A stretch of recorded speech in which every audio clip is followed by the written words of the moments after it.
The chapter we are studying from the Synthesis of Yoga, titled The Release from the Ego, is the most comprehensive discussion on the subject and most insightful in the way it resolves and heals the various contradictory perspectives on the topic.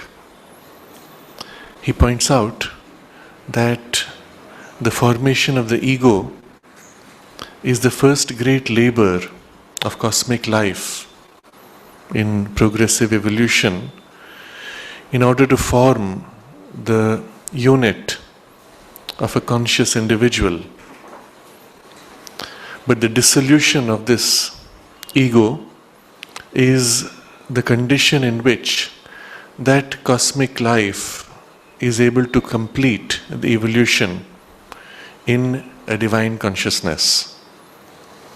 So there are two stages, a movement which involves formation of the ego and a movement beyond which involves liberation of the ego. And this double movement is pictured in various ways in different traditions. But corresponding to this double movement, we find in humanity also two apparently contradictory perspectives or drives or priorities. And at least at present, the first is stronger or larger in numbers, which views the development, formation of the ego as the most important, the pragmatic, practical thing to be done, and the other, which consists of spiritual, philosophical, and religious perspectives, which sees the transcendence or dissolution of the ego as the most important thing.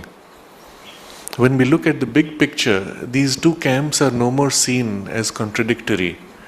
They only represent the prioritization of two different stages of our evolution. The spiritual objective cannot be realized or is premature if the first stage of the formation of individuality has not been developed, or the first focus on development of the ego and its potential cannot be fulfilled if the ego development itself does not open to something greater than the ego sense. And so the two are really complementary and sequential in evolution. If today the larger mass of humanity is oriented more to ego indulgence and development, it is because a larger mass of humanity is in that stage of evolution. And very soon, in evolutionary terms, maybe 100 years from now, there may be more people in the second aspect or the second stage of development than in the first. And they will look back at the smaller numbers and be surprised that there are people who actually feel the development of the ego sense to be so important. So it's only a question of priority at the stage at which we are, and there is no real contradiction. But even within that, each of these two camps, Sri Aurobindo says, there are finer distinctions and perspectives. all of which he deals with in this chapter and harmonizes in the same way to give us the sense of one large, continuous reality and truth, without contradictions, without oppositions within it, integral. So in the section, the camp of the ego, there are two divisions. One that says, well, after all, the individual will die, so survival of the race, development of nature, the collective is most important. And the other that says, the formation of the ego is something so important in evolution. It's the peak, the acme of nature's evolution.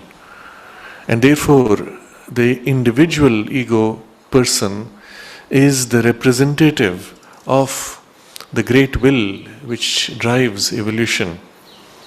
And it seems again as if these two are contradictory. One emphasizes individual development, the other emphasizes collective development, even at the subjugation of the individual.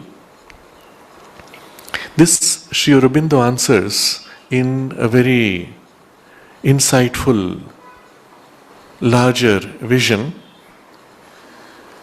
He says that the individual consciousness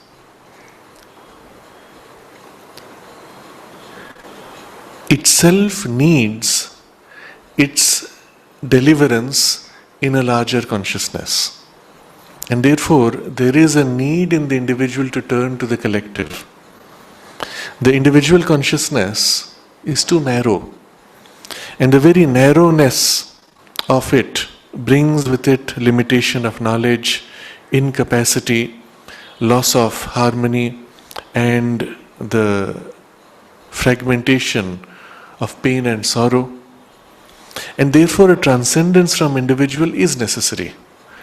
But this transcendence must be into something greater, a cosmic eye, or even a transcendence beyond that, or generally a disappearance into impersonality, if we are to get free from this inevitability of smallness. But he says this cosmic eye or the higher consciousness is not the collective. And so here comes the discussion of what is the role of the collective. He says the collective is essentially only a large conglomeration of individuals, not very different from an exaggerated individual consciousness.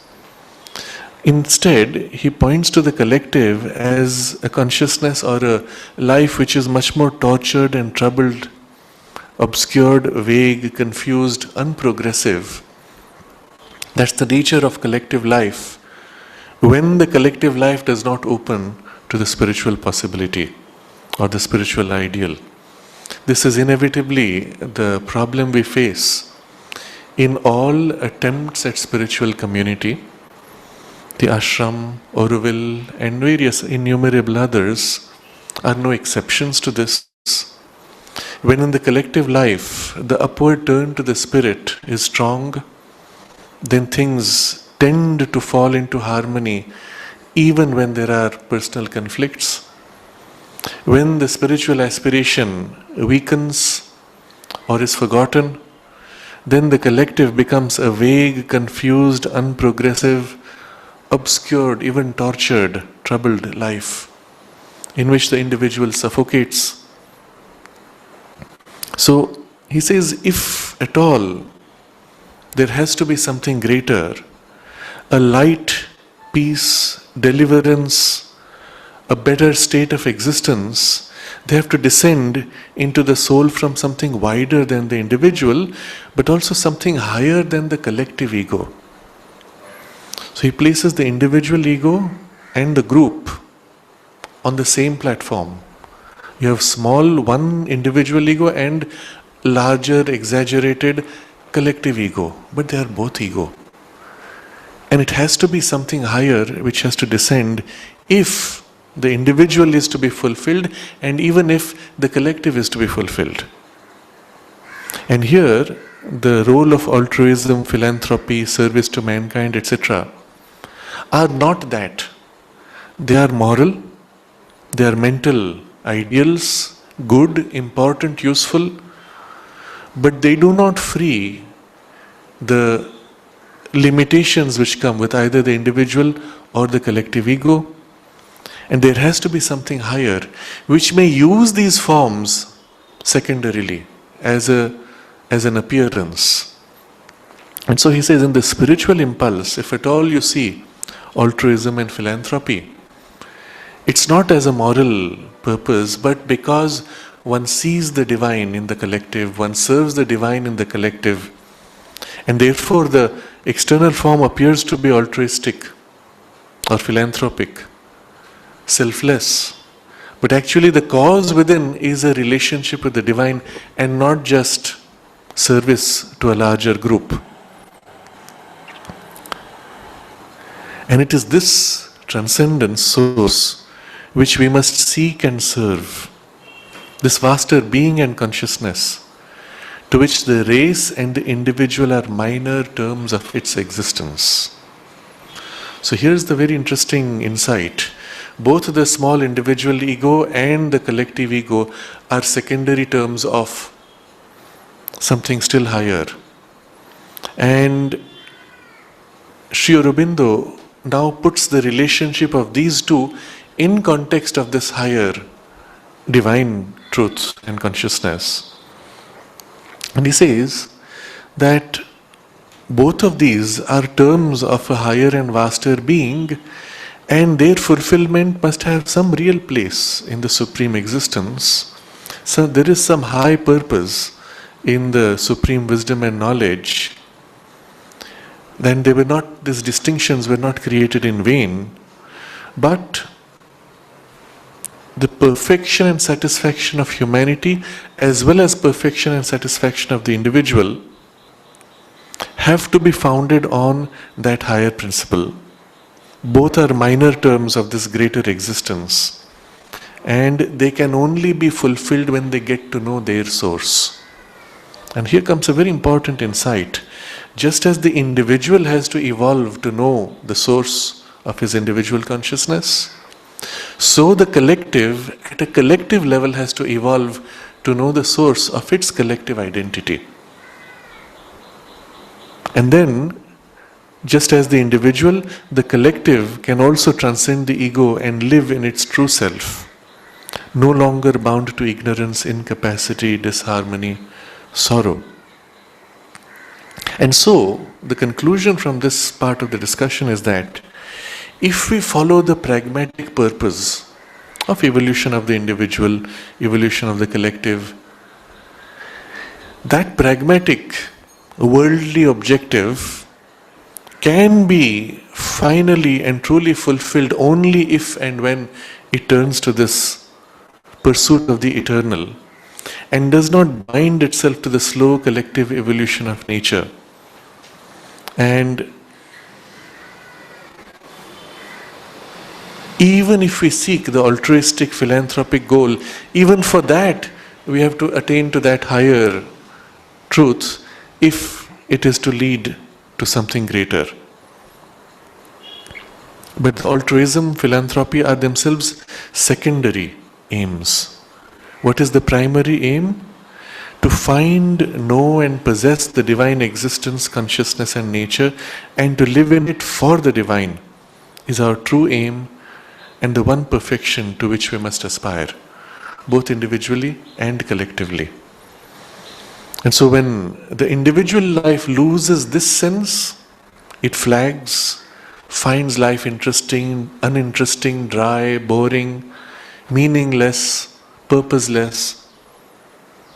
Similarly, the collective, when it loses this perspective, in the collective life there is the same listlessness, loss of interest, loss of enthusiasm.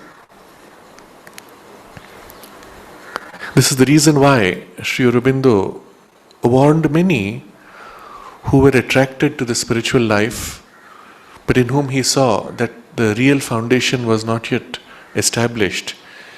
He said it's not a thing of ideas, and you cannot pursue it with an emotional enthusiasm alone. There has to be some kind of a deeper call, something more permanent felt already or sensed, which turns you to that. And only on that can you go through and pursue this. Otherwise, at first, this initial passage of a more superficial, emotion-driven, mind-driven life is a necessary phase until one recognizes that these are insufficient and something within feels the need for a deeper, more permanent experience. And then this turning upwards can be a real turn, and the rest then it is inevitable. So this being the first stage of the discussion, and he has taken the pragmatic part of humanity and its ideals and shown that it must turn now to a greater truth which involves dissolution of the ego. So now we turn to the spiritual philosophies, religions, and it is there we find a greater truth.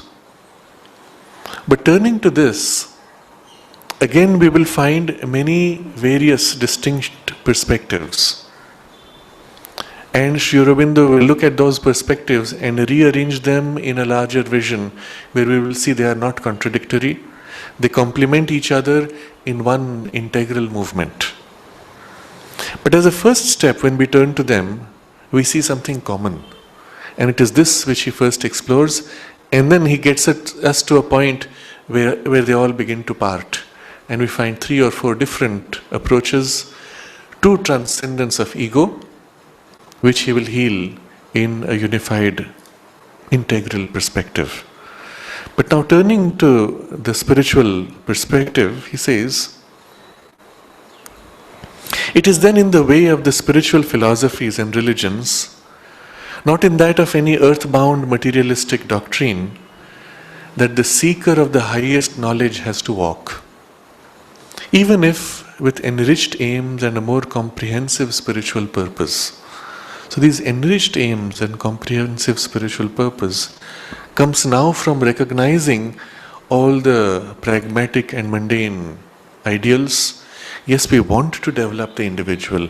We want the individual to attain to the highest possibilities of perfection, as well as the collective life and society, humanity itself, to reach the same spiritual greatness on a collective level. These two must be included in the larger spiritual goal. It is for this reason that also in the integral yoga, we give so much importance to the collective life as much as the individual, and the establishment in the collective life of the spiritual consciousness. But how far has he to proceed in the elimination of the ego? So in the elimination of the ego itself, there are so many gradations we can go through. How far does one need to go? In the ancient way of knowledge, capital K, meaning knowledge of the divine, we arrive at the elimination of the ego sense which attaches itself to the body, to the life, to the mind, and says of all or any of them, this is I. So whatever means we have attained, and we have discussed this the last 2 chapters, we separate from the body consciousness, from the life energies, and from the mind. The ego which said this is I, this is I, this is I, that is removed. And we have got to a certain poise where I say, I am neither body, nor life, nor mind. And at the same time as this practice, not only do we, as in the way of works, get rid of the I of the worker and see the Lord alone, I skip a portion, but we get rid also of the ego sense which mistakes the instruments or the expressions of our being for our true self and spirit. So in the way of works, which has been discussed earlier extensively, there is also this practice that we consecrate all of our efforts to the divine, knowing that finally all action originates in the divine and merges in the divine. We only are instruments.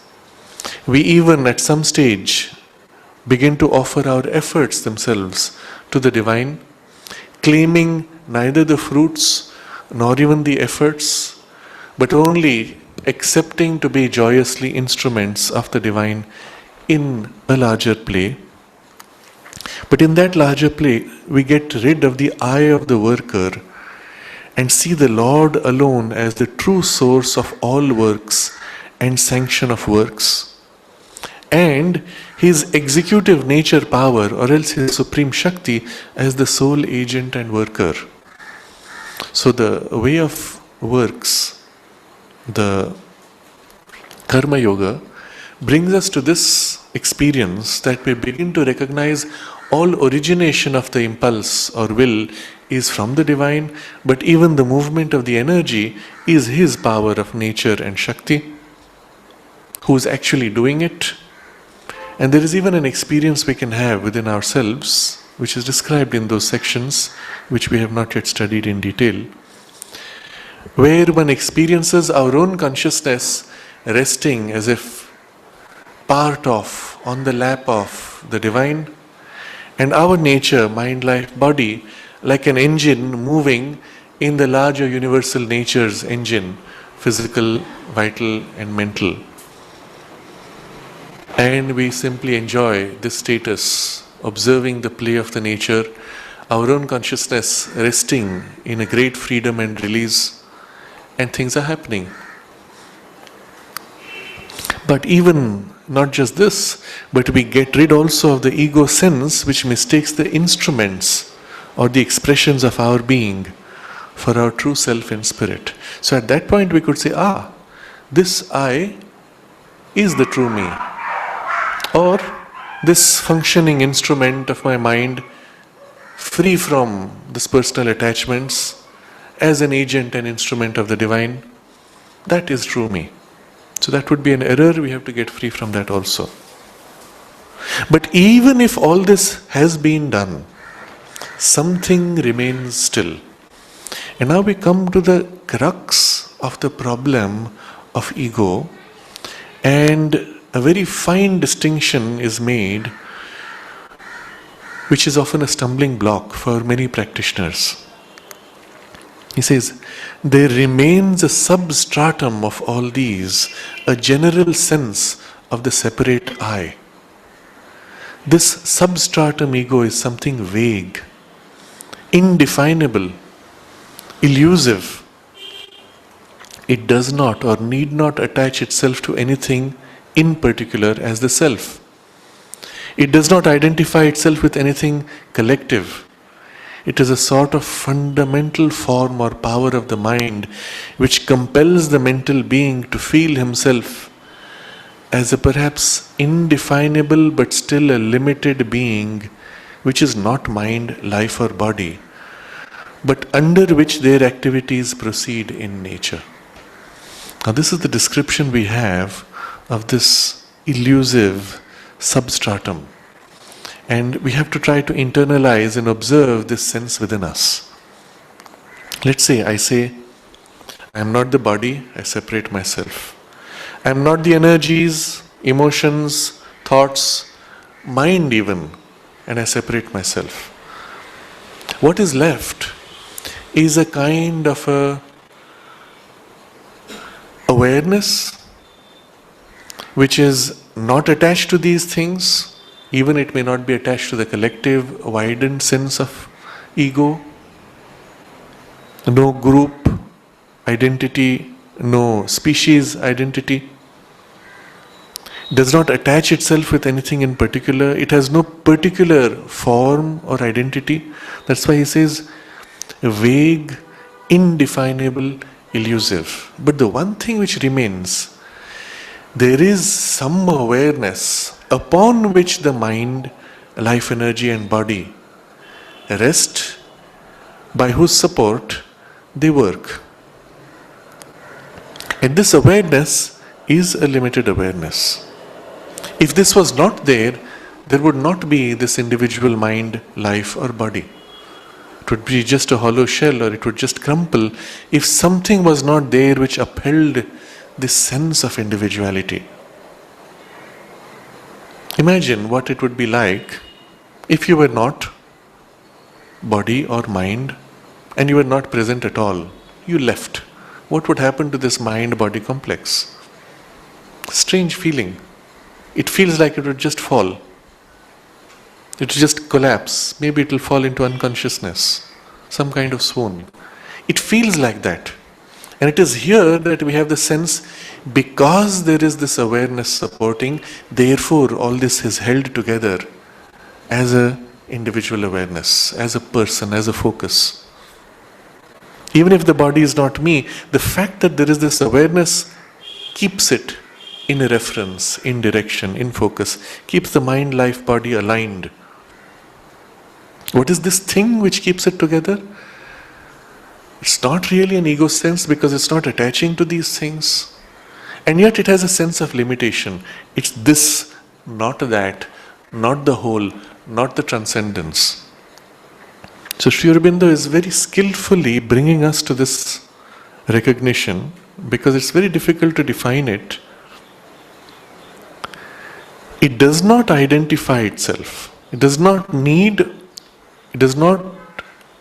or need not attach itself with anything collective, with anything in particular as the self. It does not identify itself with anything collective. It is a sort of fundamental form or power of the mind which compels the mental being to feel himself as a perhaps indefinable but still a limited being.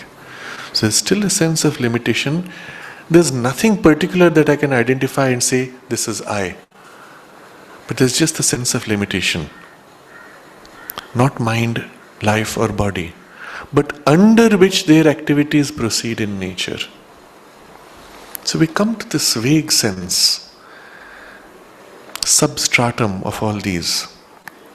The others, that is the ego idea with the body, life and mind, the others were a qualified ego idea and ego sense supporting themselves on the play of the Prakriti. But this is the pure fundamental ego power supporting itself on the consciousness of the mental Purusha. It's a very interesting insight. It takes you to something so deep, so profound. The ego sense also has double aspect. Just as our existence in the world has a Purusha observing consciousness aspect and a Prakriti energized, dynamic, expressive aspect.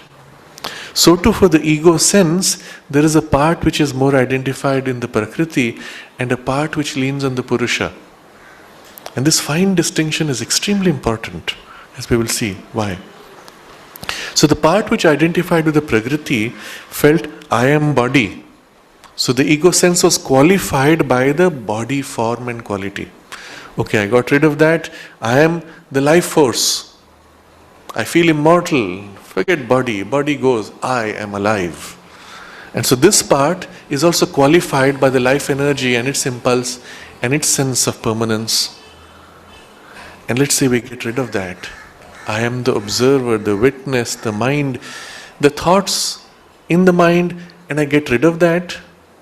What remains? At first, there's a part of the mind, I step back even from that. And something vague remains, which is the part leaning on the Purusha, observing consciousness of the soul or self, which was embedded in the Prakriti and observing this play and world. Leaning upon that is this narrowness of the ego sense.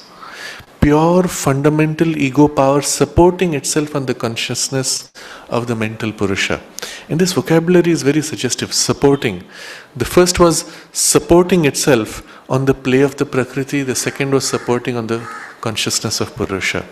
Meaning the ego sense has no reality of its own. It needs to support on something else to bring sense of narrowness and limitation in it. Otherwise, it has no place.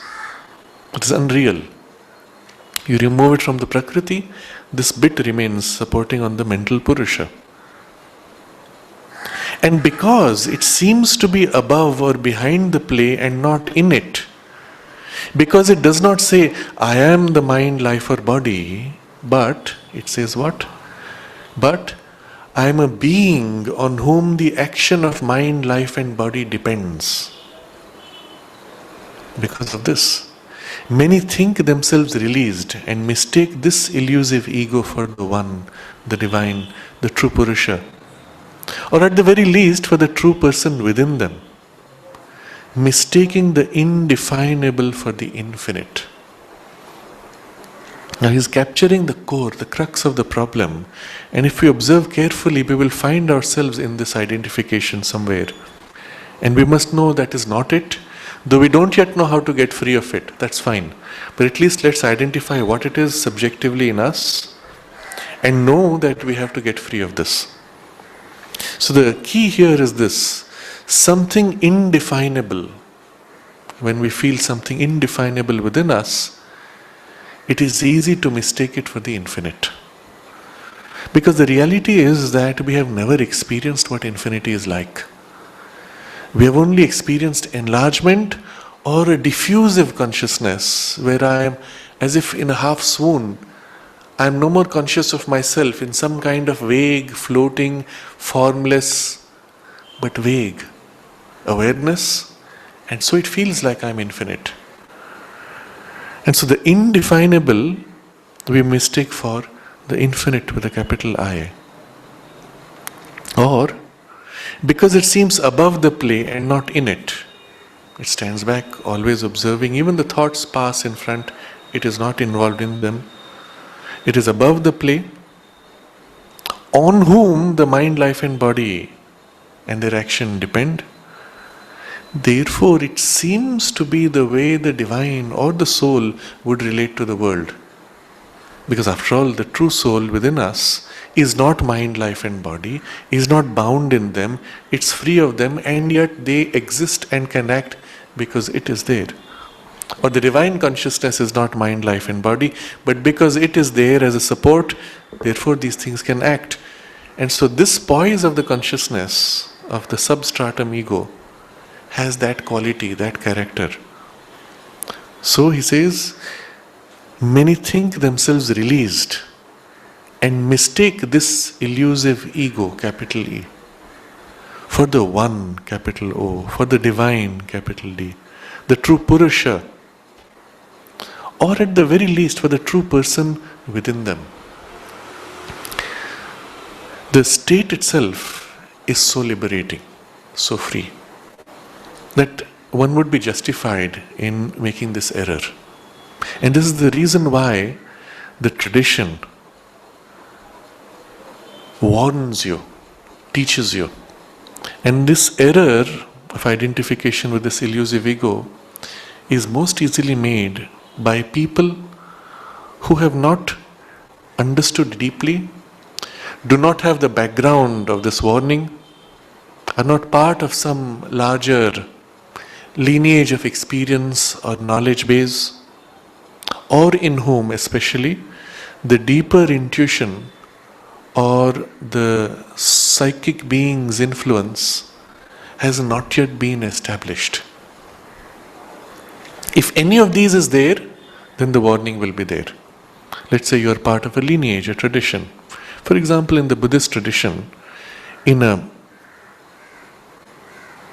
still living force of a tradition where the knowledge is held by a teacher in a living experience, you will find they will speak of these dangers very carefully. When the tradition itself has become more academic, or the lineage has become more academic, they may perhaps know of this but wouldn't know what it corresponds to. And they will talk about it endlessly, not much value. But I am aware that such a thing exists with great precision in the Buddhist tradition, in the Vedantic tradition as it survives, where there is a strong practice base. But there are many where the practice base is not there and only study base is there. There often these things are lost.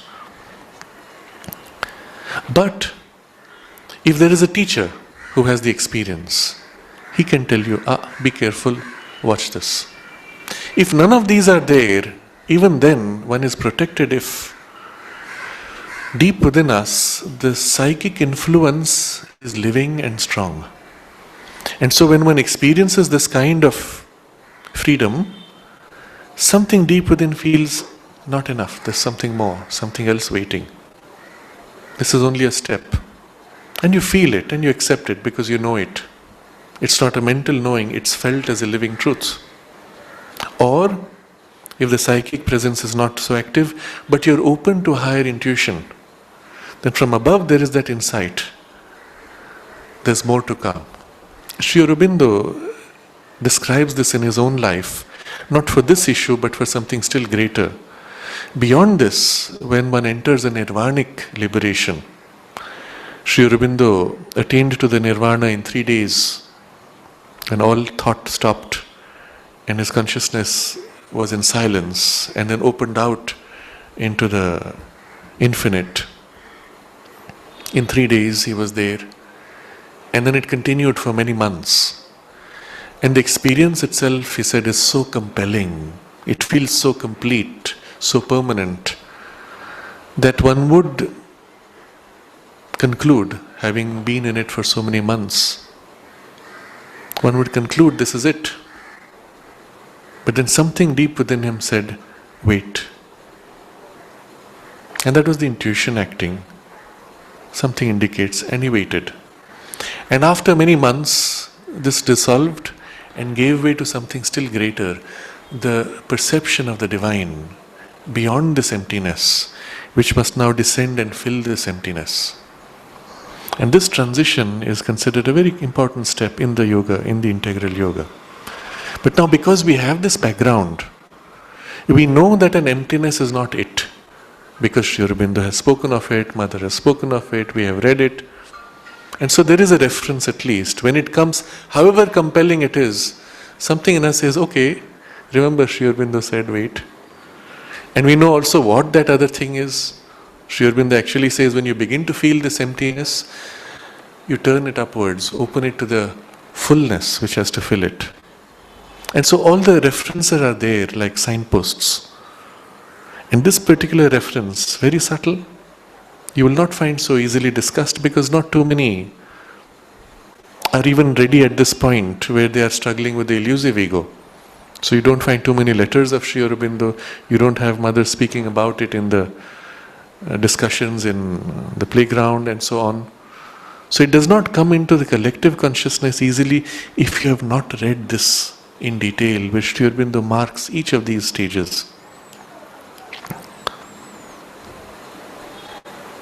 And it is not uncommon to meet people in the spiritual path in various traditions, but mostly the so-called independents who don't belong to a tradition, who have attained to something of this and feel that they have reached the nirvana or the true liberation or discovered their soul and are free. Sri Aurobindo captures this error in a very interesting aphorism, in a very interesting sonnet, which I have referred to before, but I thought it worth reading here. So it is titled Self.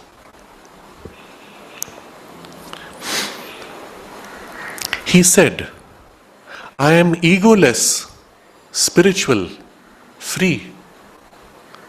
Then swore because his dinner was not ready. I asked him why.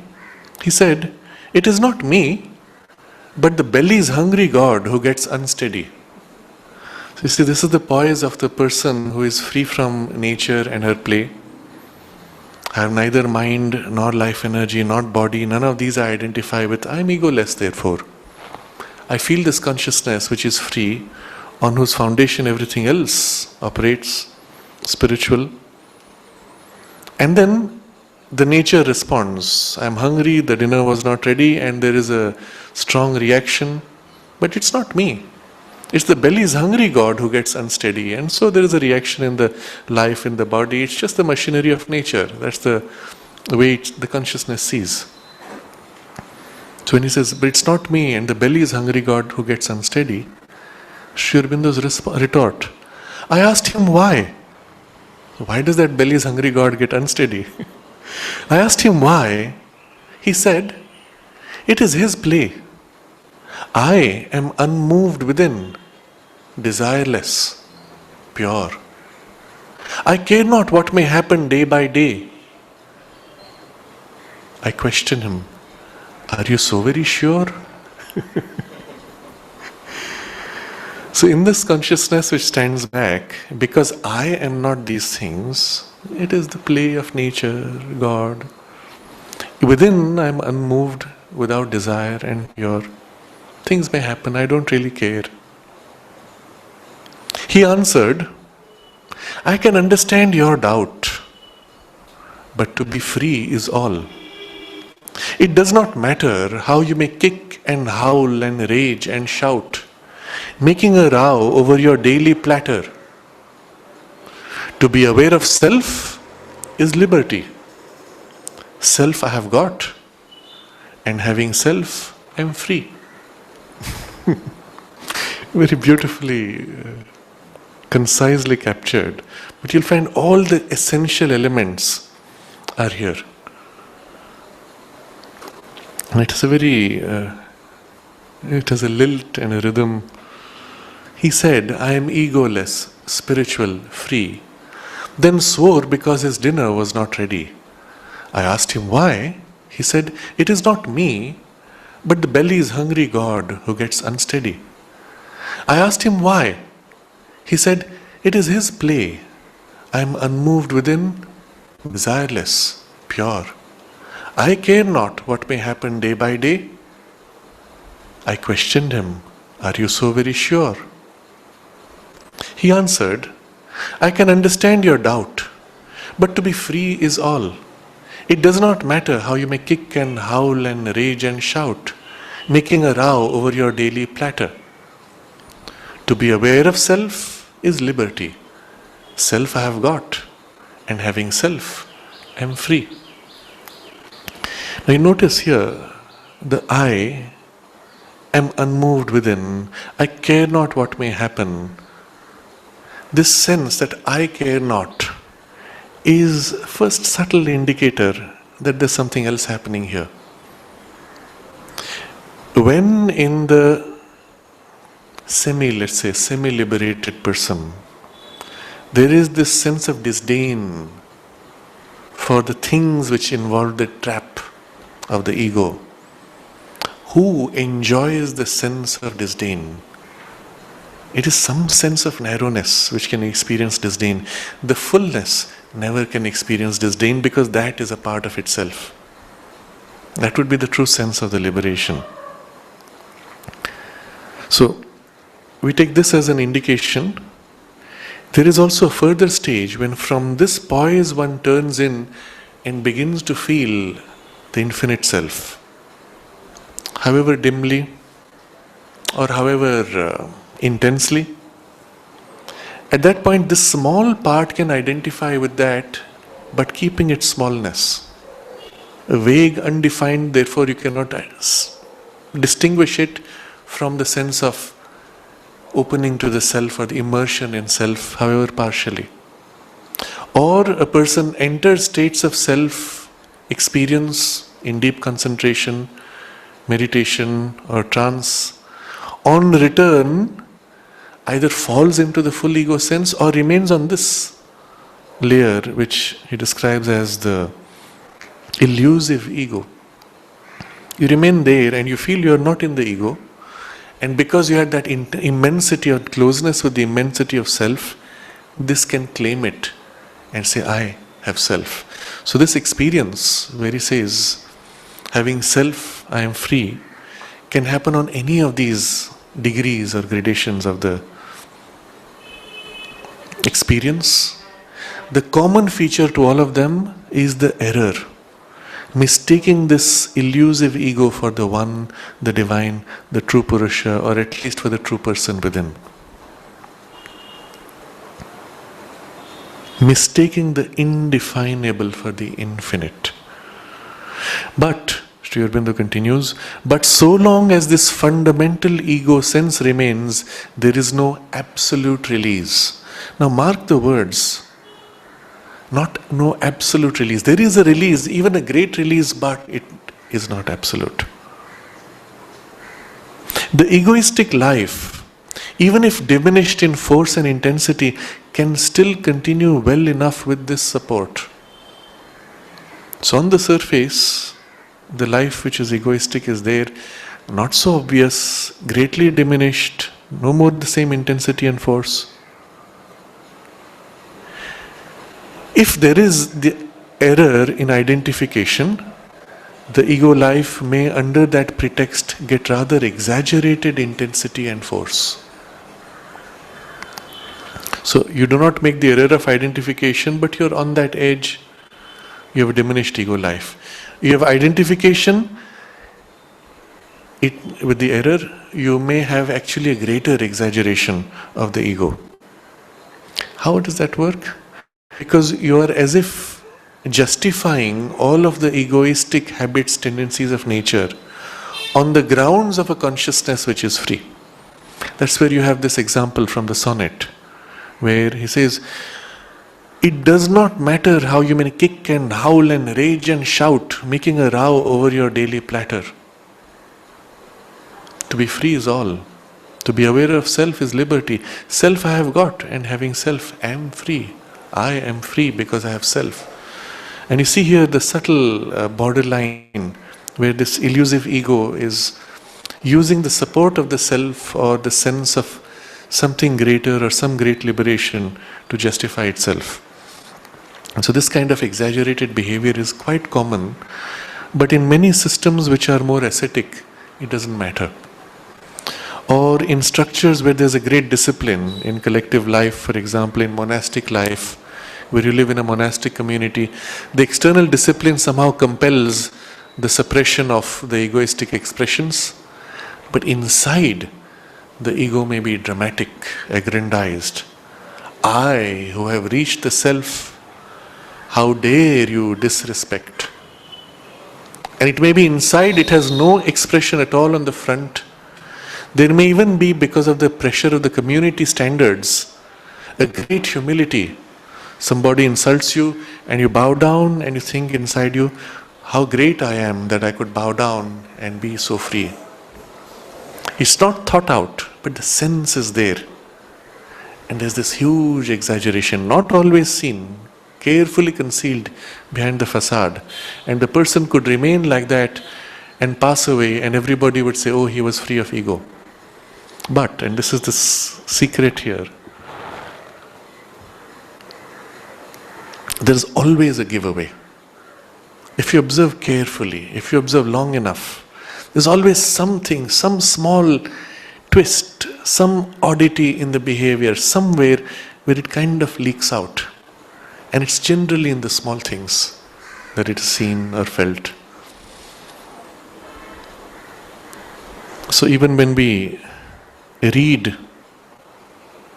in the lives or the writings of people who have attained surely some greatness, and you find this slight twist, the slight something, you know, there's still this problem.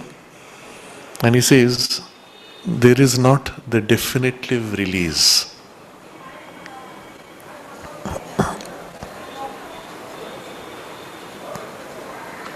And then he says, even if there is no such error, let's say we do not make that mistake of identifying, but we are there. Even if there is no such error, the ego life may be wider, purer, more flexible, and release may be now much easier to attain and nearer to accomplishment. But still there is as yet no definitive release. So one has a great freedom, a great liberation. One knows this is not it, perhaps, but it makes possible the definitive release. You feel it close, etc. But it is not yet there as long as this thing remains. So, conclusion. It is imperative to go farther, to get rid of this indefinable but fundamental ego sense also, and get back to the Purusha on whom it is supporting itself, of whom it is a shadow. The shadow has to disappear and by its disappearance reveal the spirit's unclouded substance. One could stop here, and you would have a very beautiful life if you didn't make the error of identifying this with the divine or the true self. You enjoy the life free from ego, free from, with a great wideness and purity and flexibility, great release. And you could say, this is it, I'm happy with this.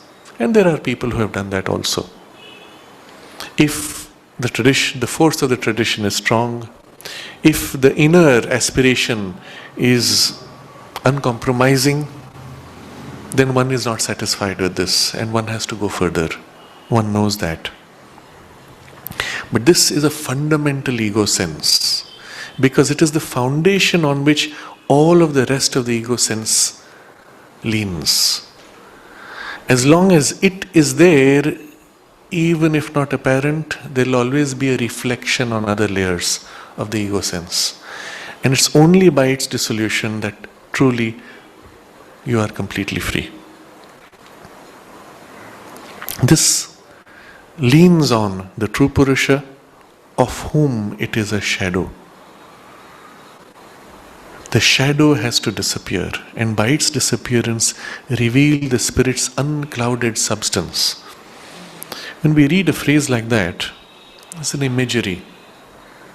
There's a shadow, there's a thing behind, and the substance is as if clouded, covered by the shadow.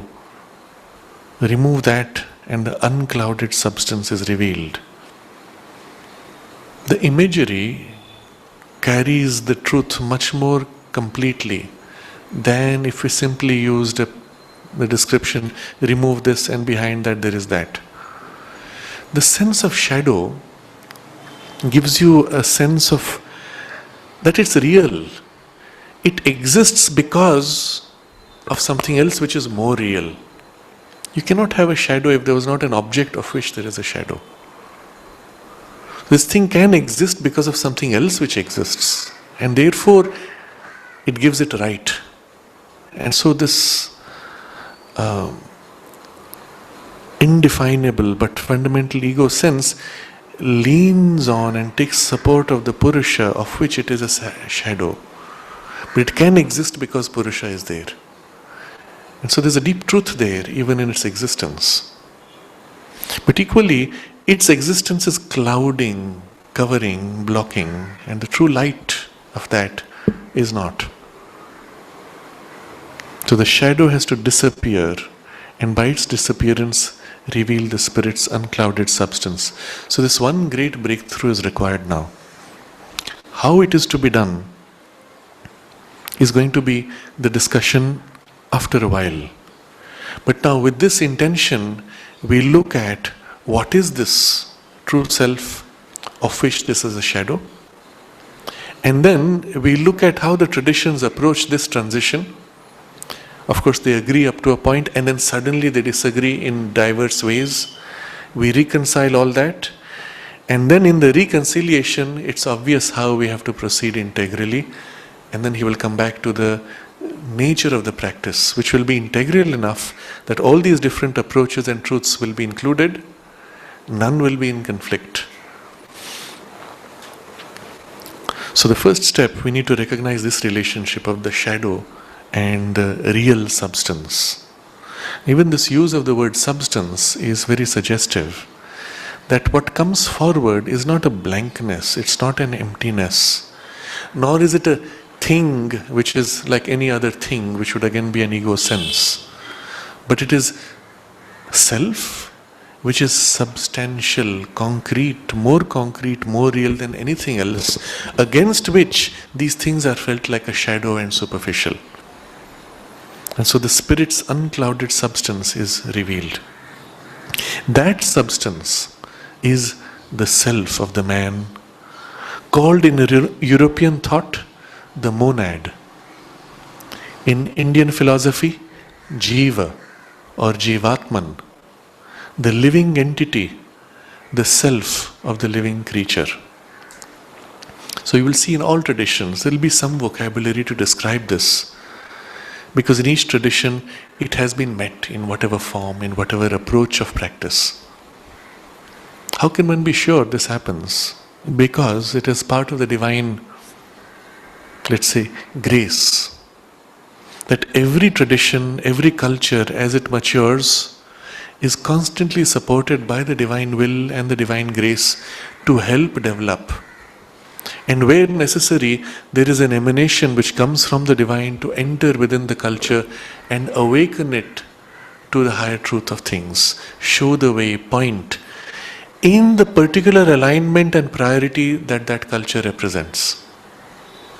And so any tradition in the world, if it has been there long enough, if the culture has been progressing, there have been in that culture divine infusions, revelations through saints, through yogis, through incarnations, partial or complete, whatever form it may take, of someone, something which points to the greater truth, who, even if momentarily embodies that greater truth, gives it a real imprint in that collectivity and leaves behind that stamp.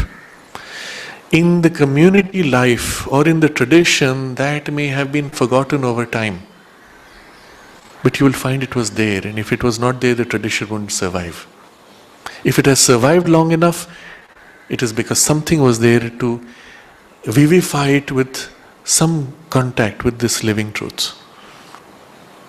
I had occasion to meet a great rabbi in the Jewish tradition who was struggling to bring back and reawaken the esoteric component of the tradition. For that, he read extensively of the yogic traditions, even used the vocabulary where needed. But through his study, he discovered one great teacher about 300 years ago, in whose vocabulary and teaching many of these things were found. And so he had to find that person inside the tradition in order to be able to bring back all these different things. And then he could freely use also terminology from the yogic tradition by making correspondences with someone who is accepted as part of the Judaism tradition itself, but who was himself a great mystic and had attained to great realizations. This exercise of regeneration would not be possible if someone was not found inside the tradition. The tradition itself would reject any such attempt. And so one can see he's still alive, great influence, very aged, but attempting to bring back this kind of a regeneration. But such things have been happening in every tradition throughout the ages. So I'm just making this as an observation. You will find, if you go deep enough in any living tradition, you'll find a vocabulary or a description of an experience, even if it has not been given a very specific vocabulary. Sri Aurobindo takes trouble to mention these for the purpose of bringing together all these different traditions, aligning them where they are aligned, and then observing their limitations, their distinctions, and unifying in a larger synthesis.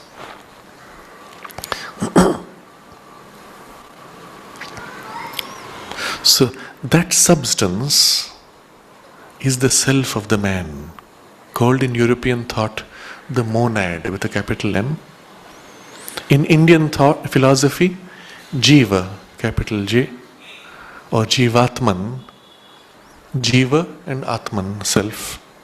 So Jiva is a term used loosely in popular language to represent any sentient being, anybody that has a content of consciousness. One may even use it to refer to animals or plants, but with the idea highlighting their consciousness and the principle of divinity in their consciousness. So when you want to use a vocabulary that says all living things, then you will use the word prana.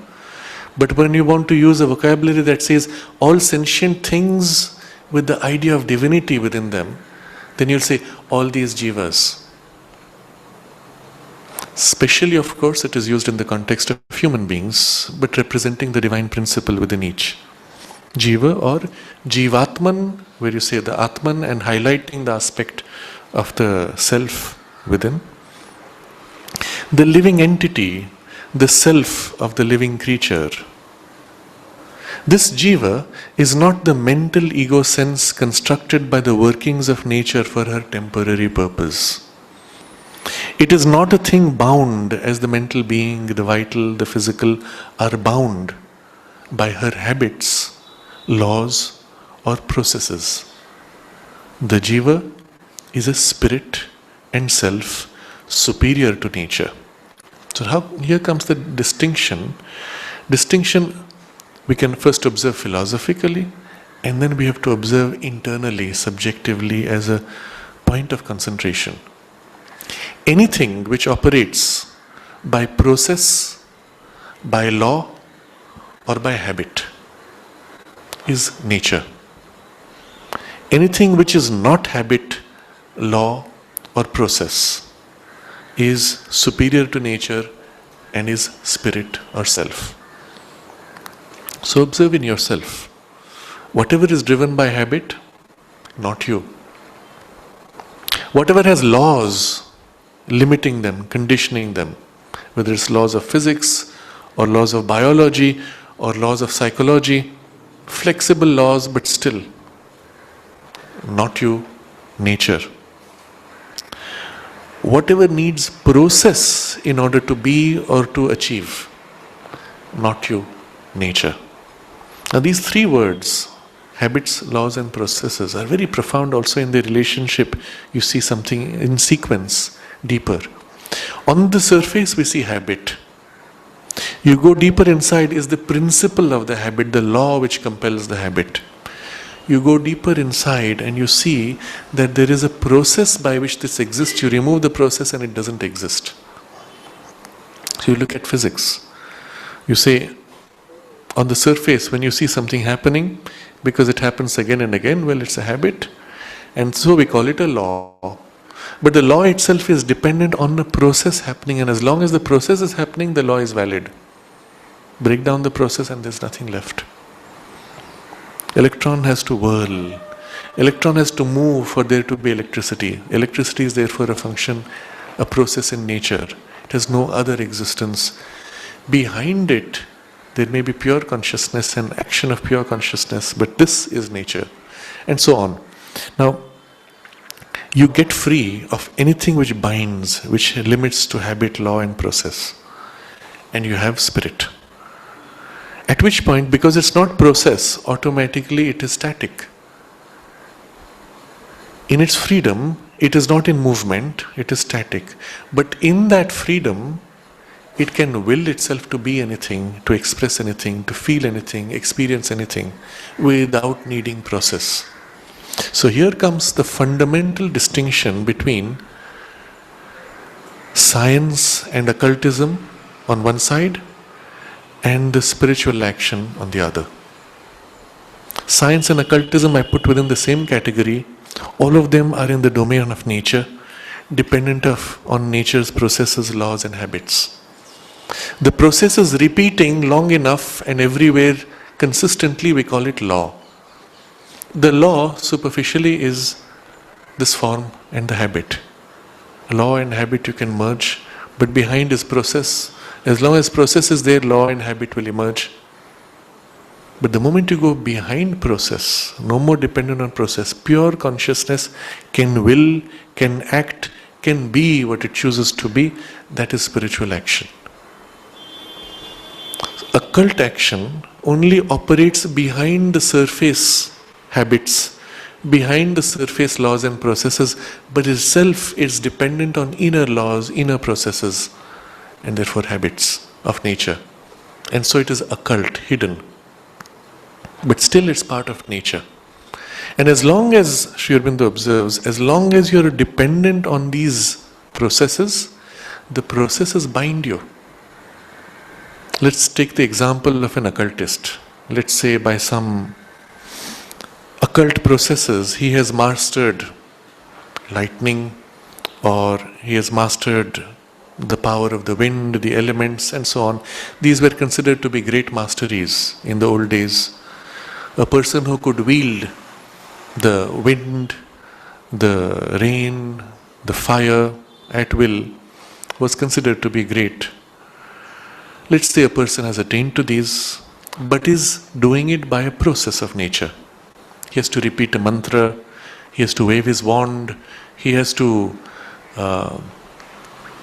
enter in relation with some beings or some powers, whatever form it takes. Draw symbols, throw pebbles or seeds or whatever you see people doing in their magical processes.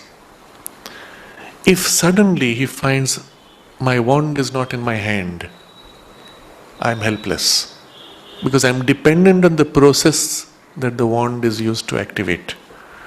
The mantra is forgotten, I am helpless. The relationship now is soured with the greater beings, I am helpless. The person, the consciousness inhabiting, is dependent on those processes, whether superficial or occult. Just as once you have your mobile phone in your hand, you have access to the whole internet. You can make calls, you can send commands, you can organize an entire army to do your bidding. But the mobile ran out of battery. Now I'm effectively blind and powerless. You see the relationship between occultism and science. It's just a degree interiorized. Your wand and the mobile phone, but you need the tool. But the spiritual person may have no knowledge formally of the occult sounds, forms, symbols, relationships, and so on. But in the consciousness of the self, he feels, he knows in identity, and wills in the identity, and shapes, and is done. There, nothing can take away that power. Nothing is there to be lost, because nothing is dependent on nature. It's not working through nature's processes or laws or habits. It is consciousness who is master of nature, who wills nature to its mold, its will, spontaneously. Therefore, you see in a certain period of time, Mother went through a certain occult training with Theon, which was useful, and then later she makes comments like, oh, those things I once knew, I had studied, I once knew, but now I've forgotten. Is she any less in power? Not at all, because the power is not by occult means, but by the spontaneous action of the self. In fact, it is one of the great siddhis, Sri Aurobindo describes, Ishita, or Aishwarya, even greater than Ishita. In the state of Aishwarya, Ishwar is from Ishvara. Ishvara is Lord. Aishwarya is Lordship in Sanskrit. Aishwarya Siddhi, the perfection of Lordship, is when there is a need, let's say, in your life, and the very fact that there is a need creates a ripple in nature and causes that need to be fulfilled. You do not even need to be conscious of the need or intend the need to be fulfilled. None of this is required. The very fact that you are in your consciousness free and master of nature. In the state of freedom and mastery, everything in nature is spontaneously aligning itself to fulfill her Lord. And there can be not one, but innumerable. Each individual can be thus master, and all of nature will be in perfect alignment. There will be no conflict of service to this or that form. There will be, because they are all one consciousness essentially.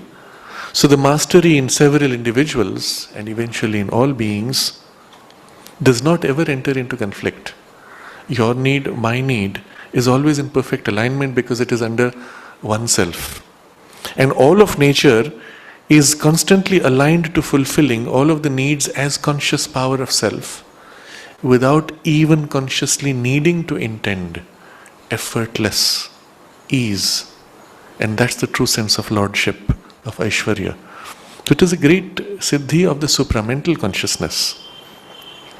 Of course, these are truths of the supramental, but since there is a certain form to that power or its effect, one can capture the form and as if attempt to recreate it by other means, including occult means, including by a partial realization or a partial mastery of consciousness.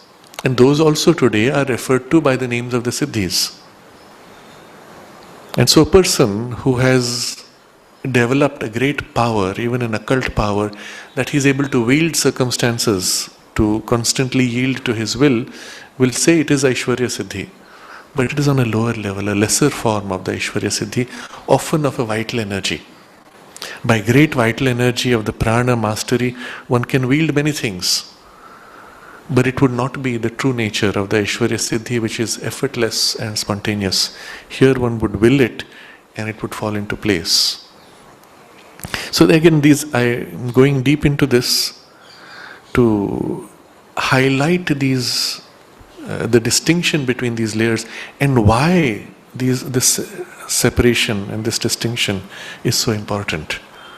The jiva is a spirit and self superior to nature.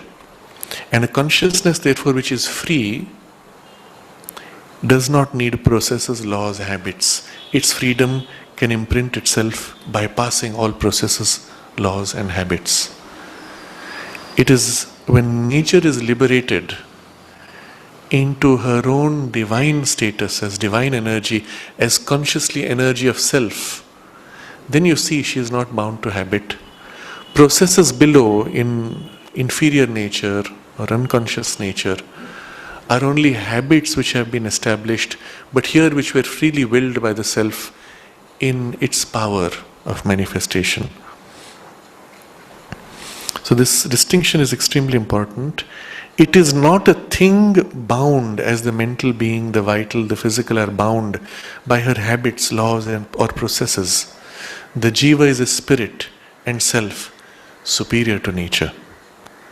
It is true that it consents to her acts, reflects her moods, and upholds the triple medium of mind, life, and body through which she casts them upon the soul's consciousness. But it is itself a living reflection or a soul form or a self-creation of the spirit, universal and transcendent. So now comes something even deeper.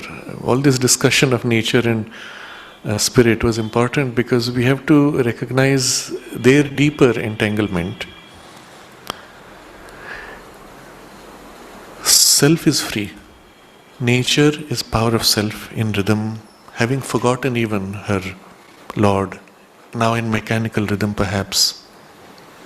But in the relationship now, when self enters nature and looks upon this world that nature creates, it is true that it consents to her acts, reflects her moods, and upholds the triple medium of mind, life, and body. So when the self thus enters the play, it is free. In its freedom, it can accept to play with her. Her play, initially conscious, here in this domain, mechanical, driven by laws, habits, and processes, and the consciousness living who is free can say, all right, I accept to play along. You pull me, I will accept to be pulled. So when nature pulls you with an attraction and there is a reaction and you say, this is so beautiful, I want it. It is possible because deep within the self has consented to that play. But the part in you which is pulled is still part of nature, not the true soul. The true soul within is not compelled. But when it sees nature wants to pull, it can say, all right, I will play along, I will follow. So at that point it is freely flowing. So consents to her acts, reflects her moods. So this is the first level, the physical consciousness represented here in the action. But in the emotional consciousness, in the mental consciousness, nature creates a condition and she wants you to experience this mood. Great beauty, great joy, sadness, conflict. And the self itself is bound to none of these. It is never sad. It is never carried away by excitement of joy. But it allows nature's mood to reflect. So he reflects her mood. She plays with this mood, this play, and he reflects, never touched, never changed by the reflection. So the symbol of reflection is like the mirror. The light reflects from the mirror, but you never say the mirror has now got red or green or bright or dark. Mirror remains exactly what it was, unchanged. The light stops, mirror still remains what it was. So the relationship is like this, that the play of nature creating moods reflects on the self, and he accepts to play in that reflection, reflects her moods, and then from there upholds the triple medium of mind, life and body. If he was not there to support, these could not be held together. They would simply fall apart. So he supports freely, but through this medium of mind, life, body, through which she casts them upon the soul's consciousness. So he supports this play. She uses this play now to as if envelop him and bind him, casting them on the soul consciousness. So this is a true relationship of the soul when it enters the play of nature. Within, in its essence, it is always free. Supporting mind, life, body, it allows nature as if to cast them and encase in mind, life, body. Why? Because it has freely chosen to enter this domain and enter this play in order through this play to reveal himself, the self, to reveal the divine, and even to transform the play, the nature of the play, from this confused and chaotic somnambulist, half asleep energy to the fully awakened ocean of divine energy, which is consciously his power. So in the play, there is a whole ascent in nature, as there is an ascent of the consciousness itself awakening to his divinity. At first he may enter and consent even to be swayed, to the point where he may consent to forget himself and his divinity. And at that point we say the soul is trapped in nature.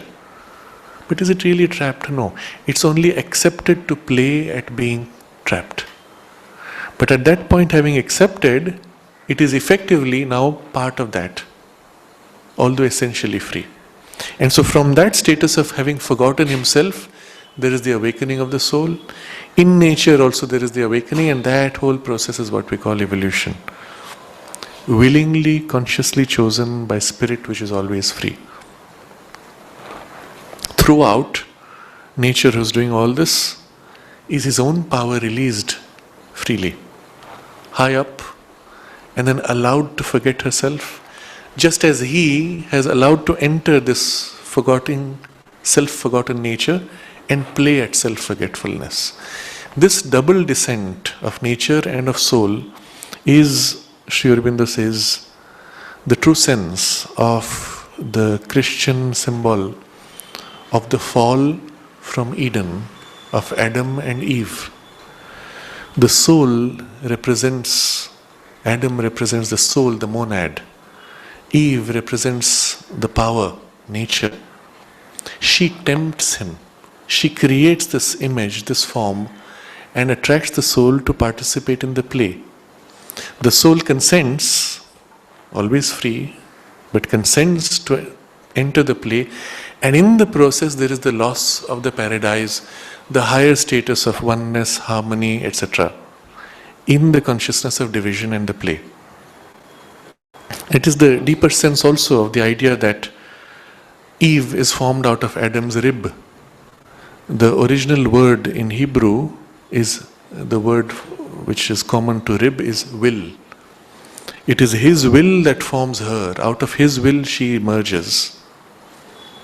And it is part of his will that she must express herself in all of these gradations of possibilities. And he also has chosen to descend. And so there is a double descent that takes place, the fall, and then from the fall, the ascent, the awakening. You will recall in the first paragraph that we read, this development of the ego and then its transcendence. He says there are three symbols that are used in various traditions. The kindling of a light and its extinction, or the formation first of a smaller, temporary and unreal self, and a release from it into the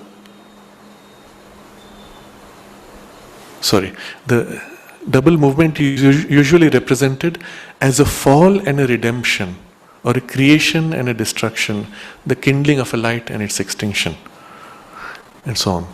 So this fall and redemption, you will find here the deeper sense of it. And in the mystic, esoteric tradition of Christianity, these ideas are still present, but often mixed.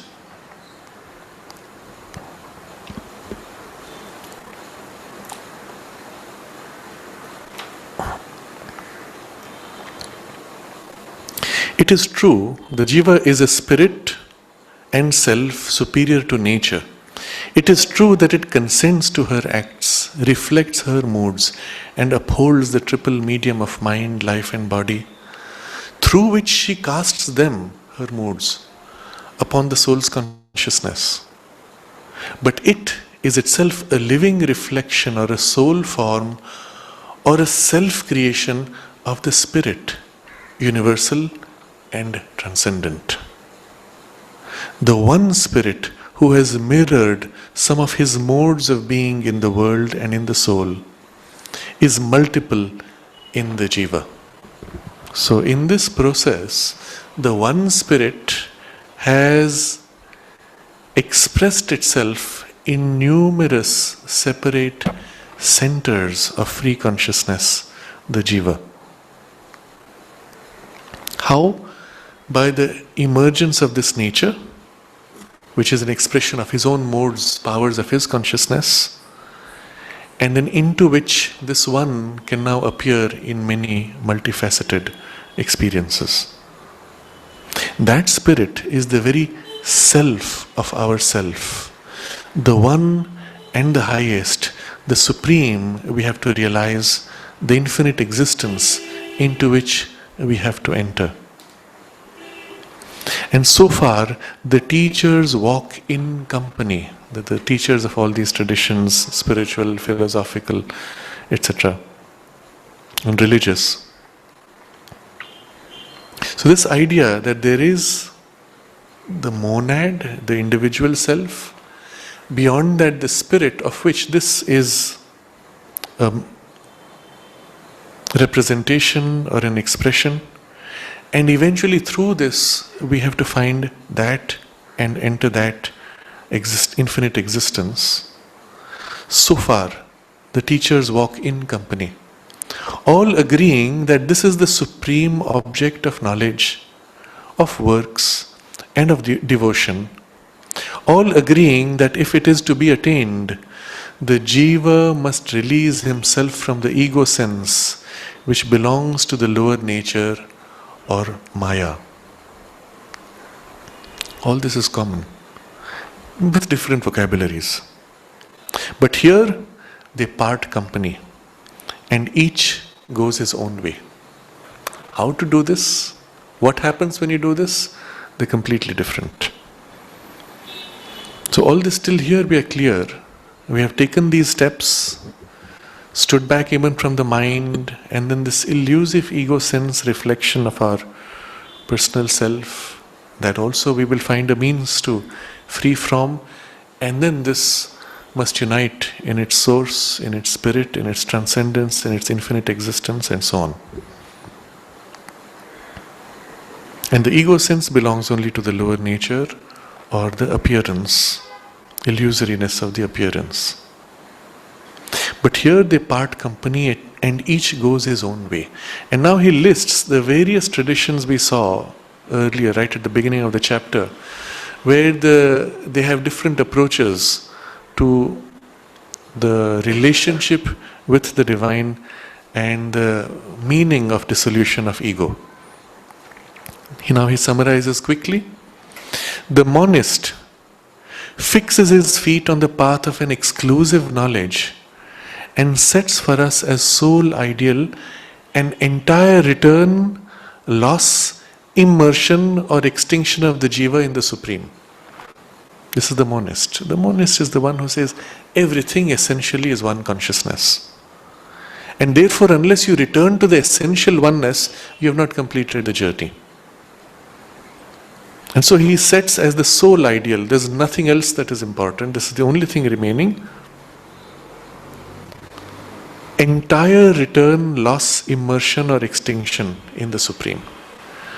But here, Sri Aurobindo puts in a word, an exclusive knowledge. Fixes his feet on the path of an exclusive knowledge. What is meant by exclusive knowledge? A knowledge which excludes. What does it exclude when you say, I have to merge in the oneness? It excludes the fact that it is the oneness who expressed itself in multiplicity. And the moment you say that I have to identify only the oneness and exclude the multiplicity, you are accepting to realize only one aspect of the truth and not the multiplicity of the oneness, which is also its truth. This, of course, we have seen in great detail in Sri Aurobindo's commentary on the Isha Upanishad, where the Upanishad itself says that those who chase after consciousness of multiplicity and division, they enter darkness. But those who chase after exclusive identification with the oneness, they enter into a greater darkness. Now this is a big problem for people who make commentary on the Isha Upanishad. How is it that entry into the oneness is a greater darkness than losing yourself in the multiplicity? So Sri Aurobindo explains it this way, that in life, you may try as hard as you want to disperse yourself in multiplicity. Eventually life will kick you into awakening, shock you, wake you, force you to face and stand back on some deeper unity of things. But if you aim for the exclusiveness of the oneness, you can lose yourself in it, even enter this loss, immersion and extinction of jiva. And there's nothing there to push you back out. So you will end up in an exclusive partial realization and not know that you lost something wonderful. Whereas if you are pushing after the multiplicity, it will force you into the unity and you'll end up knowing both. So it is a lesser darkness eventually.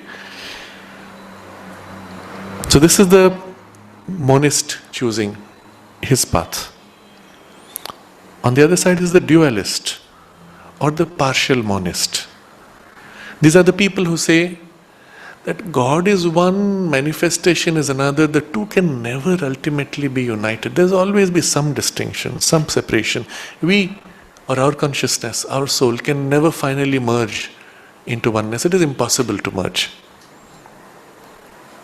So the dualist or the partial monist turns to the path of devotion and directs us to shed indeed the lower ego and material life, but to see as the highest destiny of the spirit of man, not the self-annihilation of the Buddhist, not the self-immersion of the Advaitin, not a swallowing up of the many by the one, but an eternal existence absorbed in the thought, love and enjoyment of the Supreme, the One, the All-Lover. So this is, you will see this very strong in the Vaishnava tradition, where you turn to God, remain in devotion and love for God, and enjoy His play. And everything that happens, oh, it is His play, and you're always in that wonder and joy of the play. But the monist, he takes two facets, Advaitin and Buddhist. The Buddhist aims at complete self-annihilation, Advaitin into complete self-immersion. What's the difference? The Buddhist uses a vocabulary that says that absolute, being not descriptible in form, is therefore formless. Even transcending the idea of formlessness, which is also your idea, it is an emptiness, is his vocabulary. The Advaitin says that being the origin of all this is the totality, the all, the oneness which is all, ocean of oneness, indivisible, into which you have to merge. Now apparently these two are contradictory. One says emptiness into which you dissolve yourself, extinguish, nirvana, blowing out to extinguish. And the other ocean, and you are a drop merging in the ocean. But they are really two facets, two approaches, two ways of describing the same thing, Sri Aurobindo points out.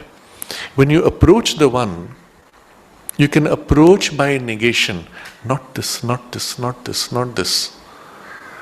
Or you can approach by an affirmation, all of this uniting, uniting, uniting, and one that includes everything and all the rest that you couldn't imagine. And both are ways in which you can approach, and they're as if two facets, different facets, apparently opposite. But in the experience, as the appearance of the coin has two facets, apparently facing different ways, in the experience it is one consciousness, one object, one reality, one truth, whatever name and means by which we may approach it. So here Sri Aurobindo puts in perspective now these different positions, and within these again there are finer variations.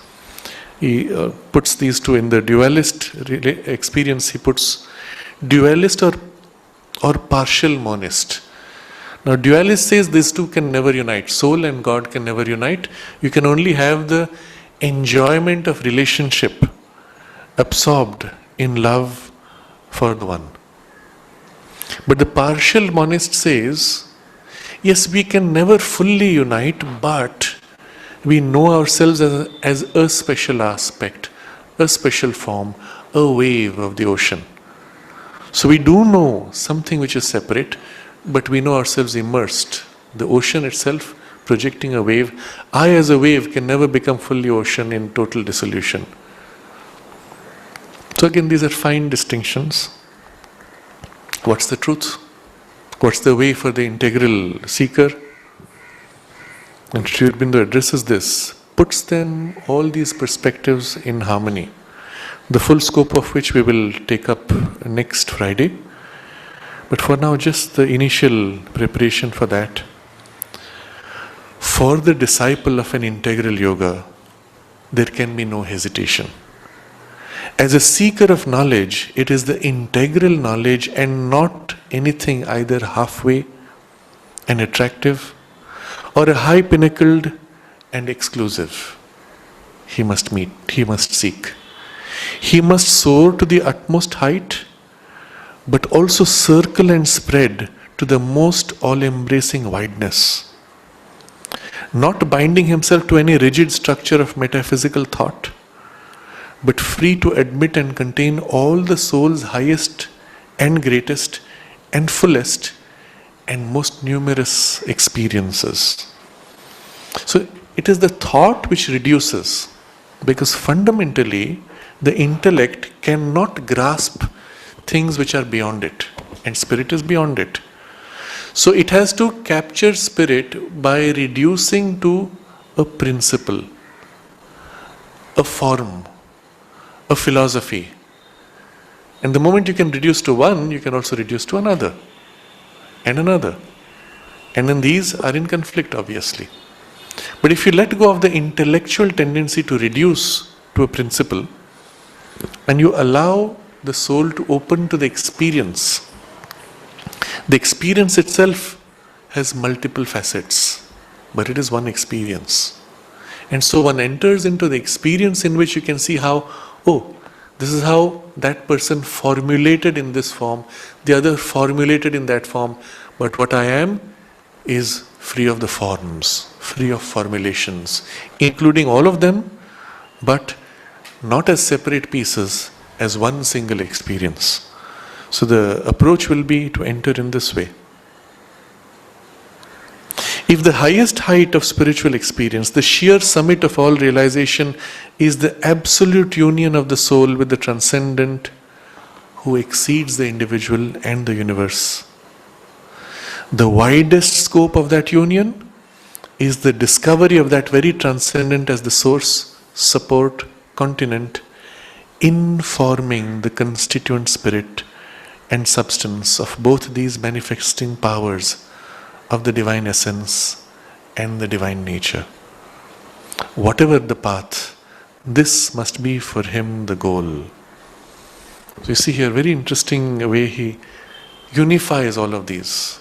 In the height, you're united in one. But in the width, which is equally important, you see that the one supports all of this and the multiplicity and informs, even constitutes the multiplicity. And so we must know both extremes of the height and the width. And even if you follow a very specific path in your entry, I may start in this way, I may start in that way, I may start through the Karma Yoga or the Bhakti Yoga or the Jnana Yoga, or in my consciousness, this aspect of the divine comes first. Eventually, we must have the full goal. And so now he will discuss the various kinds of paths and relationships, which will be the rest of the paragraph. But here we get the foundation of what should be our approach, and it's something we can meditate upon over the next 1 week. The finer suggestions in this paragraph, which we have just read, we will explore next time, because there are many suggestions and examples there also that we need to fully appreciate. And with this, you see what he's doing. He's taking into account all the approaches, bringing them in harmony in a larger experience. And then in that comprehensive perspective, formulating the practice. Automatically, therefore, the practice has its own reflection in each of these paths and specialized approaches. You can see any practice in any system and you will see how it relates in this larger unity, not only of understanding, but also the central practice. And you can never say that is wrong or that is inferior. All you can say is, oh, that is useful for this person, that is useful for that type of person. This is useful at this stage, the other becomes useful at another stage in your own journey. Everything has its place. But seen in a unified vision, there is no more a conflict. At the same time, what he has done in all this, he has addressed all the parts within us. Because there are parts in us which wants to satisfy our personal individual ego and the Sanskrit word purushartha, the affirmation of your independence and individuality and its dominance in life and nature. At the same time, he has addressed the part which wants to be of service to humanity, which wants to make a difference for others, which wants to help, to reach out. At the same time, in the spiritual parts also, the different aspirations, all of these parts have been addressed. The bhakta in us, the devotee, wants to enjoy the relationship with the divine. And for that, self-loss and immersion is not so interesting. I want to relate, I want to feel the love for the Lord, for which I must remain separate, isn't it? If I merge myself in the Lord, where is the enjoyment of the love and service? It also addresses in you the need of the part that wants to lose itself entirely in one that is all, and be free of all sense of limitation and separation and narrowness. And each of these parts in us exists because we are a miniature cosmos, because all these possibilities are within us. All these parts he has addressed in the text we have read, brought them into harmony in one single movement, in which the whole being now can turn to the divine and say, here, I enter this integral experience and an integral effort, practice to dissolve the ego in permanence. It's a very important, very powerful text when you approach it in this way. It would be an error to merely see it as a philosophical discussion. It is extremely practical, and it is, in fact, it has a power to act in us, in our consciousness, and rearrange us internally and align us totally. By this point, you'll notice the whole of your being says, yes, yes, yes, I want this. This is what I want to move towards. What's the practice? How do I move forward? And there's this sense of a yearning, but including all of our being. And we can consciously do that when we read the text. And so we'll pause here and we can take up any questions or comments. Actually, four questions. The first is when nirvana or any nearly that any experience is there in the individual, and he is not capable to dissolve or things like that. But he gets an indication that go ahead, this is not good enough. And if he doesn't listen, often it is observed that some punch or some blow, etc. comes. So is it a psychic being or destiny or what is that? That I am not clear. Second thing, how to develop that capacity of resolution. Another question is about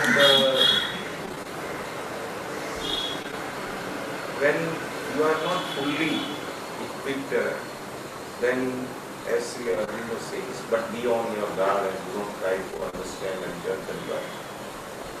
So when one is in the intermediate zone, he is likely to make a mistake of understanding the divine perspective and all those things.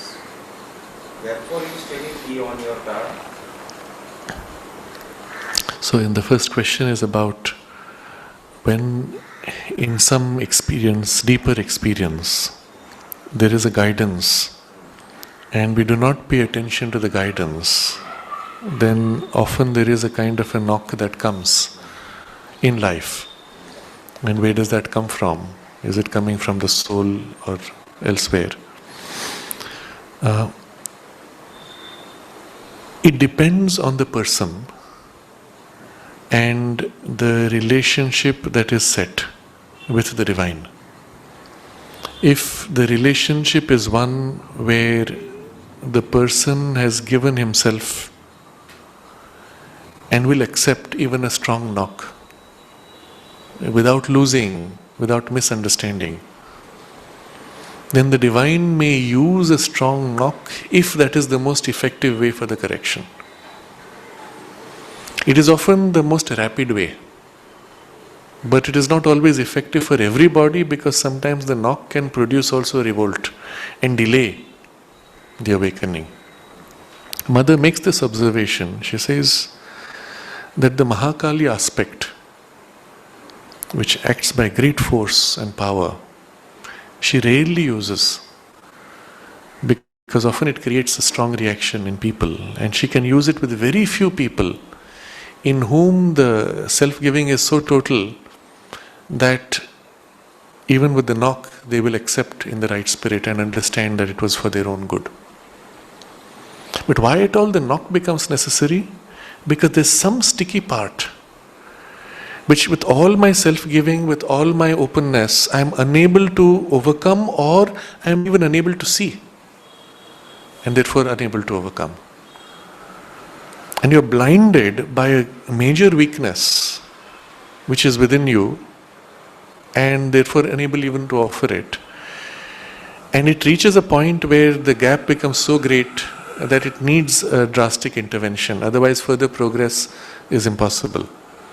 Now that drastic intervention can be spread out gradually over time, or if you are fortunate, the grace may give it to you swiftly, but it is often felt painfully. I have shared with you something, a scene which was narrated to us by somebody who saw it personally. Somebody in the ashram, a sadhak, who was a very great titanic individual, not an ordinary human. Used also to titanic action and sometimes misuse, abuse of the freedom given to him. That's the nature of the Asuric consciousness. He was seen kneeling before the mother, hands folded, and mother slapped him, whack, whack, whack, whack, whack. And the man sat there, tears streaming from his eyes, and he stood and bore it. It's a terrible scene when you think about it, but only possible from a mother to a child, when she loves him so much that it has to be broken, that distortion, that perversion has to be broken once and for all, by whatever means. And he has the strength to bear it and the commitment to accept it. So more often it was much more gentle. In one case, it was narrated to me by a disciple from Europe. He said to the mother, "Mother, please act on me, use upon me, release your most powerful force, but break this difficulty and help me to get free." Something like that. I don't mind even if you put me through pain for that. And mother said, she waved her finger and said, "No, you must never ask for the blow." And he says he went back from here, he was living in Europe. He went back and the most intense difficulty of his life hit him with full intensity.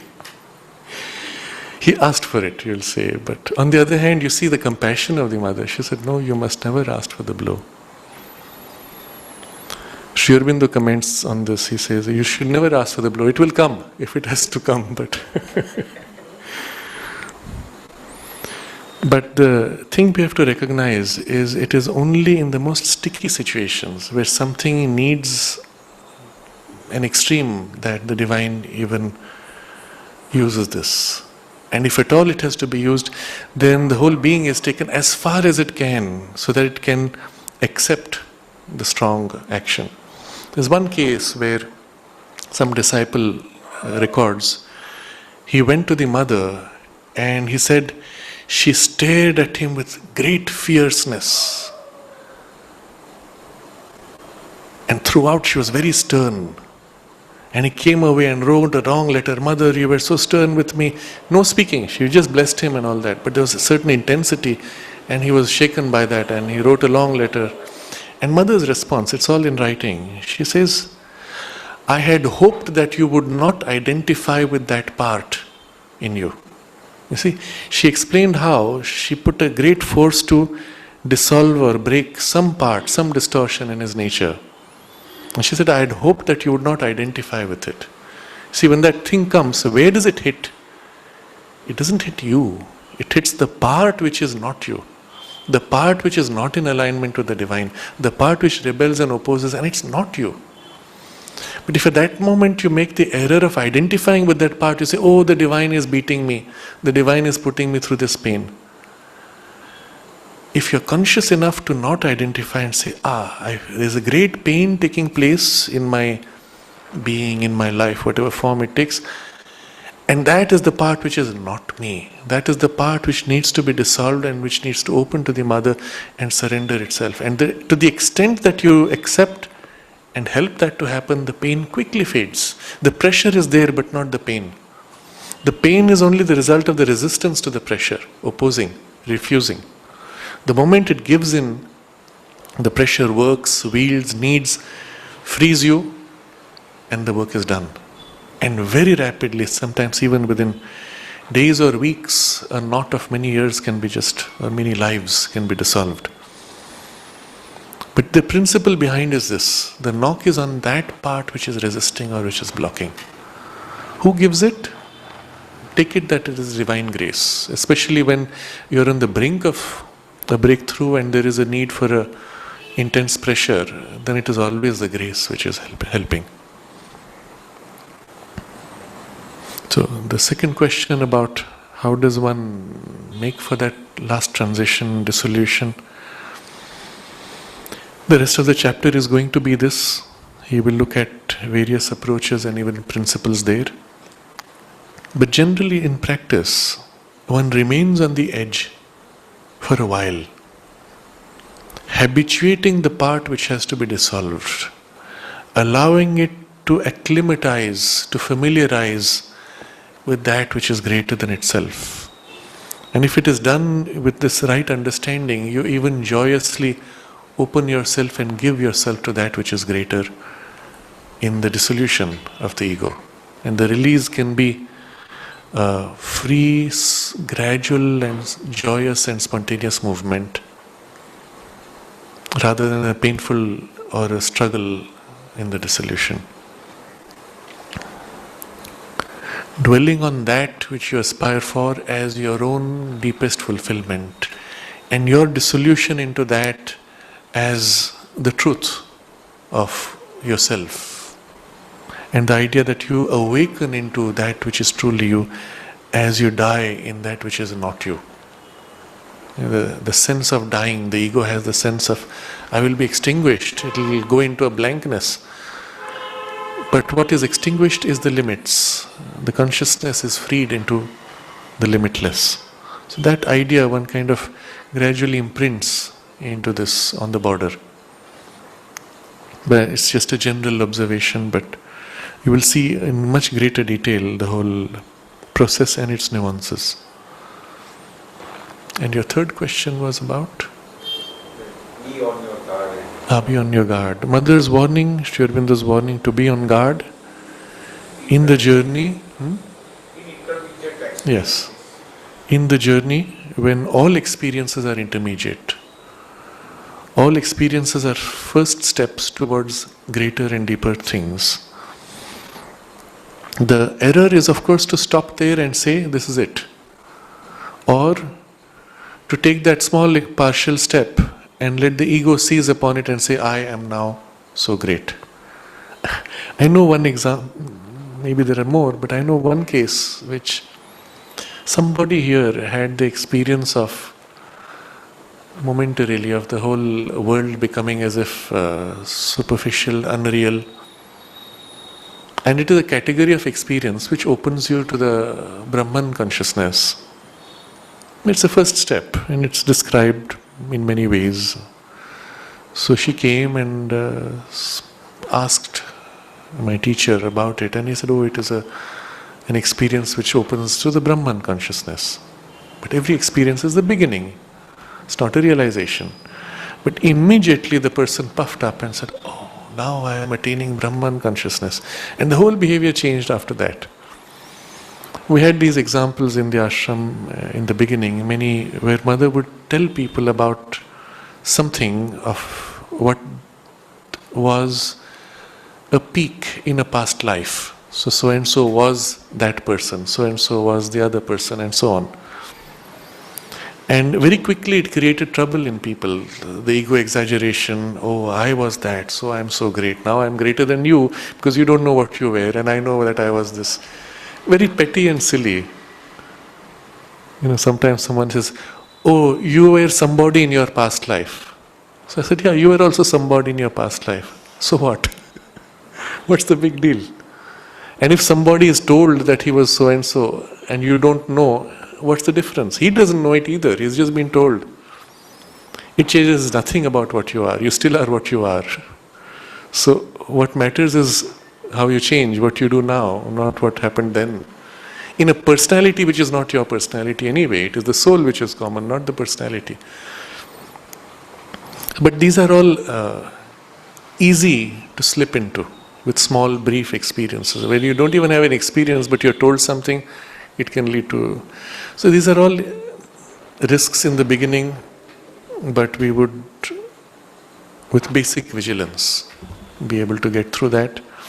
That is why Sri Aurobindo, Mother stopped speaking of past life experiences of people, past life identities, and Sri Aurobindo shifted the full focus before entering self experiences, shifted full focus to preparing for the psychic emergence and the psychic influence. With that, automatically, most of these issues are resolved. Something happens, you say, oh, it is wonderful, and it is a grace of the divine. And one is more grateful, more self-giving, and so on, rather than claiming and stopping.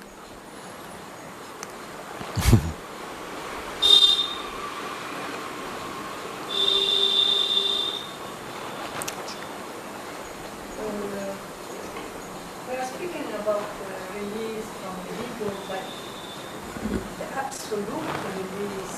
Mhm. And you said we will discuss it later, and I will wait later. But what I cannot understand how the human being can be released absolutely. Because Yes. if we are human being, it means synonym of ego. How can we? Is Yes. it a temporary state? Yes. Or is it a definite state? Is it the supramental unit? What is it? The absolute Okay. unit? You see, this is exactly the kind of question which, if it is not addressed, we could challenge even the possibility that there can be a complete dissolution of ego. That as long as you're a human being, how is it that you can even claim to be free of ego? Because you're identified with something which is limited. If not the mind, at least the body is obviously limited. So how can ever be that absolute release and still remain in life and body? In fact, there are philosophies which claim that you cannot have the absolute freedom unless you leave the body.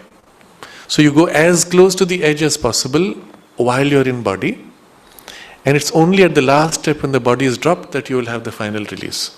There are traditions which claim that. Equally, the question would be asked, suppose even, for argument's sake, that it's possible to have a complete release. After that, how can you reclaim mind and body which are limited and still be free of ego? What is the relationship then of your limited mind and limited body? Because they have not been transformed, they have not become infinite. Your body is still in the same limitation as is your life force, and to that extent your mind. And it is not yet a supramental transformation, it is only a release from the ego. It's not supramental transformation. So how can that be possible? And so these are exactly the questions Sri Aurobindo is going to answer. He will answer all this. What happens afterwards when you take on the body and mind, and how do you act? In what ways you are free, and where is the limitation, if at all there is any? So, and since he does it so thoroughly, he will also answer these questions, but also questions we wouldn't have thought of. So we'll wait for the full text. But just in summary, yes, it is possible to have a complete freedom, and from that poise of complete freedom to regain the functioning of the mind and life and body while they are limited, and still remain free without ego. It's possible, but after that begins the real work, now to transform mind, life and body to be able to manifest this liberated consciousness. And that's where the action of the transformation and its finalization by the supramental consciousness, that's where those become important. But by then, at least in consciousness, you are free. Yes. And similarly, you spoke also about you said the spiritual, the spiritual kind of, you compare with the one that was The occult, yes. So who is the spiritual one? The Okay. spiritual one, is it also the supramental, or Need before? not be supramental. The spiritual consciousness need not have the supramental entirely. It need not be transformed supramentally. But just the fact that you live in the consciousness of self and spirit, and that consciousness is sufficiently manifest in you, that it begins or it can act in your own mind, life and body, and in your immediate environment, just that does not need supramental transformation. But that allows you to be able to do things, or even have things happening spontaneously, even without your intending. As we see in the lives around great saints, so many things would happen spontaneously that you would wonder. The person says something in passing, and then you find out what a deep truth it was and what a help it was later. Or the person prepares a little extra food and lays it out, and there are people who come late, who are unexpected, and the number fits exactly. Things like that which just happen, seem to happen. And they are because of this underlying free, spontaneous action of the self in and through nature, without needing any particular technique or method or process. required. You turn your attention to that and you know what is needed. But a person who is an occultist has to do something in order to know. Has to go through a process or enter a relationship with some power. And as long as he is dependent on that process, he is not free, he is now bound. He is entangled in the machinery of his occult technology. Mother has this very beautiful picture she has done with Huta. She says, the more complex the modern technology is developing, the more it binds you. And so she has this painting where a person is standing dressed with all the paraphernalia of modernity and in chains. So just as a very practical example, because this is something so ubiquitous today, the mobile phone. You're dependent on your mobile phone. You're dependent on its battery. You're dependent on the charger. So many times I've seen people at the airport, oh, I'm down to 5% battery charge. Can I please borrow your charger? I forgot mine. And if this shuts down, I can't do my work. I can't phone. I will go somewhere. I will not be able to find the people who I'm supposed to meet. My whole life collapses because one battery is not functioning. And this is true now of all the machines we have. The internet connection, the computer, dishwasher, washing machine, little torch, whatever it is you have. Everything binds you even as it makes your life convenient.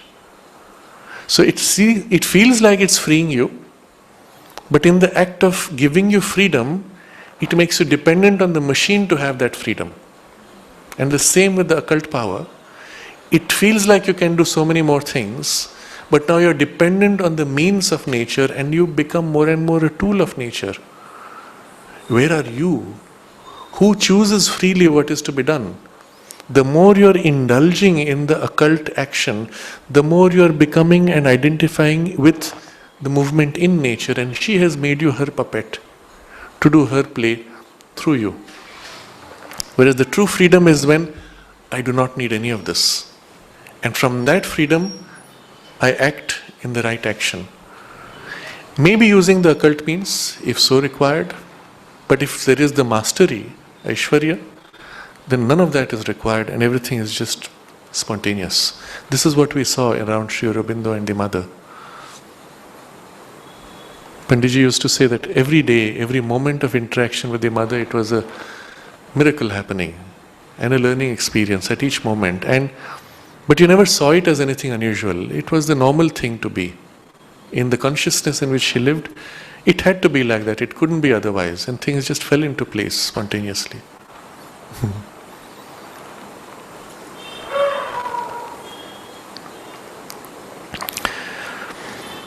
So we'll continue this next time. You can see how fascinating it is when we approach it in the right way.